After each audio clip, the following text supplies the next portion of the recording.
புது கிச்சனில் சமைக்கிறோன்ற ஒரு எக்ஸைட்மெண்ட் இருந்தாலுமே புதுசாக ஏதாவது டிஷ் செஞ்சு அசத்துவோன்னு சொல்லிட்டு ஒரு முடிவோடு தான் கிச்சனுக்குள்ளே போனேன். சாம்பார், ரசம், காரக்குழம்பு, பொரியல்னு இல்லாமல் கொஞ்சம் different. Steamed butter garlic carrot ரொம்ப சிம்பிள் ரெசிபி தான். ஒரு யூடியூப் சேனல் பார்த்தா செஞ்சேன். சாப்பிட்றதுக்கு ரொம்ப நல்லாவே இருந்தது. கேரட்டை தோல் சீவிட்டு வாஷ் பண்ணிவிட்டு இது போல் இட்லி குண்டானில் வச்சு வேக வச்சு எடுத்துக்கணும். 6 to 7 மினிட்ஸ் ஸ்டீம் பண்ணால் போதும். சீரக சம்பா அரிசியில் புதினா சாதம் பண்ணலாம் தான் முடிவு பண்ணியிருந்தேன். அரிசியை ஊற போட்டுட்டு வெங்காயம், தக்காளி இதெல்லாம் வெட்டி வச்சுக்கிட்டேன். பெரிய வீராங்கனை சூறாங்கனை மாதிரி கேரட் வெந்ததும் கையிலே எடுக்கிறேன். ஓடு போய் துணி எடுத்துகிட்டு வந்து எடுன்னு சொல்லிட்டு அதுக்கப்புறம் எடுத்தேன். ஹை ப்ரோட்டீன் இருக்க சோயாவில் தான் பெப்பர் சோயா ஃப்ரை பண்ணலான்னு முடிவு பண்ணியிருந்தேன். கேரட் ஸ்டீம் பண்ண தண்ணியிலே சோயாவையும் போட்டு வேக வச்சு எடுத்துக்கிட்டேன்.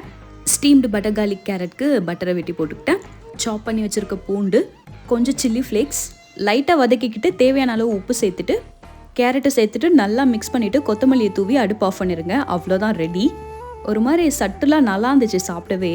கிட்ஸ்க்கெல்லாம் ரொம்ப பிடிக்கும். நீங்களும் வீட்டில் ட்ரை பண்ணி பாருங்கள்.